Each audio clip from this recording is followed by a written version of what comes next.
Miguel Dorati back here at the iBot Vault, so we're going to head over to England for this Saturday, July 16th. You know, this is a real letdown, really, because this is the card where Klitschko was supposed to fight Fury, and, you know, it's a rematch, but I really want that fight out of the way. It's coming now in October, and, you know, you want to get that out of the way so one or the other is hopefully free to face up some of the guys that are up and coming. Somebody's going to step up. That's the big champion.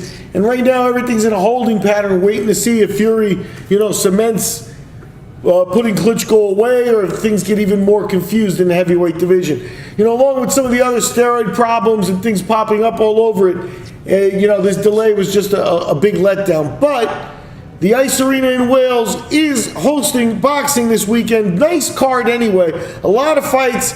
Many of them are already showing up at the sport book, so we're going to take a look at what's going on here. First of all, we got a couple of world title fights. You got Terry Flanagan now in the main event spot. He's a lightweight world champion there, and he's defending his belt as he takes on Mzonke Fana. And Flanagan's just a massive favorite at minus 7,500. Fana plus 3,000 on the comeback there. Flanagan, you know, had a nice win over Magdaleno in the knockout in the defense. This is like his third defense, but this is, you know, basically him getting some ring time in. He was supposed to be the undercard or the co-feature with Fury, so now he's in the main event spot. Really interesting fight. Also a big line on it. You got Super Bantamweight World Champion Guillermo Rigondeaux, the Super World Champion for the WBO, putting his belt on the line. He's a minus 3750 favorite over James Dickens. Dickens plus 1,500. I mean, there's a world of difference here in the skill level and experience level of the fighters.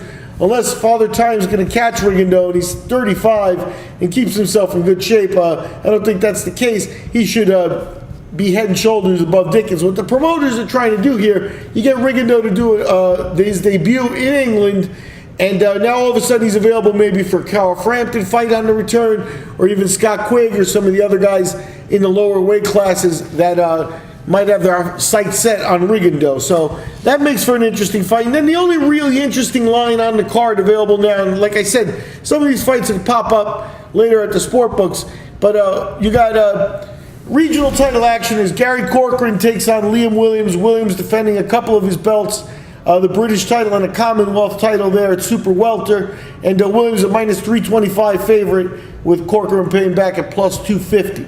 So like I said, that's the most competitive one. See, later on in the week, more lines pop up, and that's what's going on at the Ice Arena in Wales this Saturday, July 16th. You got Frank Warren and Queensbury Promotions there. Alas, if we had only had the Klitschko-Fury fight on top of this card. I'm Miguel Dorati. We've been talking shoot, and we'll talk to you after fights.